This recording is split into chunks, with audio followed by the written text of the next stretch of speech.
Okay guys, ನಮಸ್ತೆ ಗೆಳೆಯಂದ್ರೆ foodie prince channel ಸ್ವಾಗತ. ಇವತ್ತು ನಾನೊಂದು ಈವ್ನಿಂಗ್ ಒಂದು ಸ್ನ್ಯಾಕ್ಸ್ ತಿನ್ನೋಣ ಅಂತ ಇದ್ದೆ. ಸೊ ನಾನು HVN ಬಿಲ್ಡಿಂಗ್ ಆಪೋಸಿಟ್ಟು ಬಸವ ಸಾಧನ ನೇರು ರೋಡಿಗೆ ಬಂದಿದ್ದೆ. ಅಲ್ಲಿ ಕಾಮತ್ ಕೆಫೆ ಝೋನ್ ಅಂತ ಇತ್ತು. ನಾನು ಫಸ್ಟು ಎಂಟ್ರಾಗೋ ಟೈಮಲ್ಲಿ ಓನರ್ಸಿಗೆ ಮೀಟ್ ಆಗಿದ್ದೆ. ಓನರ್ಸ್ ತುಂಬ ಫ್ರೆಂಡ್ಲಿ ಆಗಿದ್ದರು. ಹೆಂಗಾಯ್ತಂದರೆ ಫೀಲಿಂಗು ಆ್ಯಸ್ ಎ ನಮ್ಮ ಪೇರೆಂಟ್ಸ್ ಥರನೇ ಆದರು. ನನಗೆ ಆ ಥರ ಫೀಲಿಂಗ್ ಆಯ್ತು ನನಗೆ. ಸೊ ಮೆನು ನೋಡಿದೆ. ಮೆನು ಇಲ್ಲಿ ಪ್ಯೂರ್ ವೆಜ್ ಇದು ಕೆಫೆ. ಇದು ನಿಮಗೆ pizzas, burgers, momos, garlic bread ಆ ಥರ ಸಿಗುತ್ತೆ. ಆಮೇಲೆ ಮಾಕ್ಟೈಲ್ ಸಿಗುತ್ತೆ. ಪ್ರೈಸಸ್ ಎಲ್ಲ ನಾಮಿನಲ್ ಇದೆ. ಶಿವಮೊಗ್ಗ ರೇಟಲ್ಲೇ ಪ್ರೈಸಸ್ ಇದೆ ಅದು. ಸೊ ಫಸ್ಟ್ ನಾನು ಆರ್ಡ್ರ್ ಮಾಡಿದ್ದು ಚಾಕ್ಲೇಟ್ ಪೇಸ್ಟ್ರಿ ಮಾತ್ರ ಭಾಳ ಚೆನ್ನಾಗಿತ್ತು. ನನಗಿಂತೂ ಇಷ್ಟ ಆಯಿತು. ಇದು ಮಸ್ಟ್ ಟ್ರೈ ಮಾಡಿ ಅಂತ ಚಾಕ್ಲೇಟ್ ಪೇಸ್ಟ್ರಿ. ಸೊ ಒಂದು ಬೈಟ್ ತಿಂತ ಇನ್ನೂ 2-3 ಬೈಟ್ ತಿನ್ನೋಣ ಅಂತ ಇದೆ. ಸೊ ಇನ್ನೊಂದು 3-4 ಐಟಮ್ಸ್ ಇದೆಯಲ್ಲ, ಅದಕ್ಕೆ ಒಂದೇ ಬೈಟ್ ತಿಂದೆ. ಆನಂತರ ಆರ್ಡ್ರ್ ಮಾಡಿದ್ದು ವೈಟ್ ಚೀಸಿ ಪಾಸ್ತಾ ಅಂತ. ವೈಟ್ ಚೀಸಿ ಪಾಸ್ತಾ ಚೆನ್ನಾಗಿತ್ತು. ಆ ಪಾಸ್ತಾ ಸಾಸ್ ಮಾತ್ರ ಭಾಳ ಚೆನ್ನಾಗಿತ್ತು. ಇದು ಟ್ರೈ ಮಾಡಿ ಅಂತೆ. ಆ್ಯಂಡ್ ಆನಂತರ ನಾನು ಆರ್ಡ್ರ್ ಮಾಡಿದ್ದು ಪನ್ನೀರ್ ಪ್ಯಾಷನ್ ಪಿಜ್ಜಾನು ಚೆನ್ನಾಗಿತ್ತು. ಇದ್ರ ಜೊತೆ ಟೊಮೆಟೊ ಸಾಸ್ ಕೊಡ್ತಾನೆ.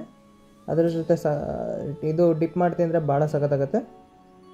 ಚೀಸ್, ವೆಜೀಸ್, ಪನ್ನೀರ್ ತುಂಬ ಇತ್ತು. ಭಾಳ ಚೆನ್ನಾಗಿತ್ತು. ಟ್ರೈ ಮಾಡಿ ಅಂತೆ.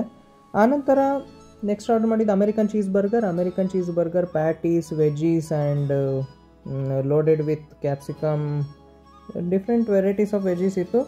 ಇದು ಚೆನ್ನಾಗಿತ್ತು, ನನಗಿಷ್ಟ ಆಯಿತು. ಇದು ಟ್ರೈ ಮಾಡಿ ಅಂತೆ. ಪ್ಯೂರ್ ವೆಜ್ಗಳಿಗೆ ನಾನು ರೆಕಮೆಂಡ್ ಮಾಡ್ತೀನಿ, ಬನ್ನಿ ಅಂತ. ಇಲ್ಲಿ ಪ್ಯೂರ್ ವೆಜಿಟೇರಿಯನ್ಸು ಪ್ರಿಫರ್ ಮಾಡ್ತಾರೆ ಕೆಲವು ಕೆಫೆಸ್ ಎಲ್ಲ. ಸೊ ಆನಂತರ ನಾನು ಆರ್ಡ್ರ್ ಮಾಡಿದ್ದು ಚಿಲ್ಲಿ ಸ್ಪೈಸಿ ಗುವಾವಾ, ಮಸ್ಟ್ ಟ್ರೈ ಮಾಡಿ ಅಂತೆ. And garlic bread with 2 slices ಕೊಡ್ತಾನೆ. ಗಾರ್ಲಿಕ್ ಬ್ರೆಡ್ಡು ಚೆನ್ನಾಗಿತ್ತು. ಆ ಗಾರ್ಲಿಕ್ ಬ್ರೆಡ್ ಜೊತೆ ಟೊಮೆಟೊ ಸಾಸ್ ಹಾಕ್ಕೊಂಡು ತಿಂದರೆ ಚೆನ್ನಾಗಾಗುತ್ತೆ. ನನಗೆ ಇಷ್ಟ ಆಯಿತು. ಚೀಸ್ ಅಂತೂ ಲೋಡೆಡ್, ಮಸ್ಟ್ ಟ್ರೈ ಮಾಡಿ ಅಂತೆ. ಆ್ಯಂಡ್ ಫೈನಲಿ ಮೋಮೋಸ್ ಟ್ರೈ ಮಾಡಿದ್ದೆ. ವೆಜ್ ಮೋಮೋಸ್, ಇದು ಚಿಕನ್ ಮೋಮೋಸ್ ಅಲ್ಲ. ವೆಜ್ ಮೋಮೋಸು ಚೆನ್ನಾಗಿತ್ತು, ಬಿಸಿ ಇತ್ತು. ಅದ್ರ ಜೊತೆ ಶೆಜ್ವಾನ್ ಚಟ್ನಿ ಕೊಡ್ತಾನೆ. ಆ ಚಟ್ನಿ ಜೊತೆ ಡಿಪ್ ಮಾಡ್ತೀನಿ ಅಂತೆ. ಇಷ್ಟ ಆಯಿತು. ಮಸ್ಟ್ ಟ್ರೈ ಮಾಡಿ ಅಂದರೆ ಚಾಕ್ಲೇಟ್ ಪೇಸ್ಟ್ರಿ ಮಸ್ಟ್ ಟ್ರೈ ಮಾಡಿ, ಚೀಸಿ ಪಾಸ್ತಾ ಟ್ರೈ ಮಾಡಿ, ಮತ್ತು ಸ್ಪೈಸಿ ಗುವಾವಾ ಟ್ರೈ ಮಾಡಿ. ಮಿಕ್ಕಿದ್ದು ಭಾಳ ಚೆನ್ನಾಗಿತ್ತು. ನನಗಿದು ತುಂಬ ಇಷ್ಟ ಆಯಿತು. So I hope you enjoy the video. Do like, share and subscribe to my channel. Thank you for watching.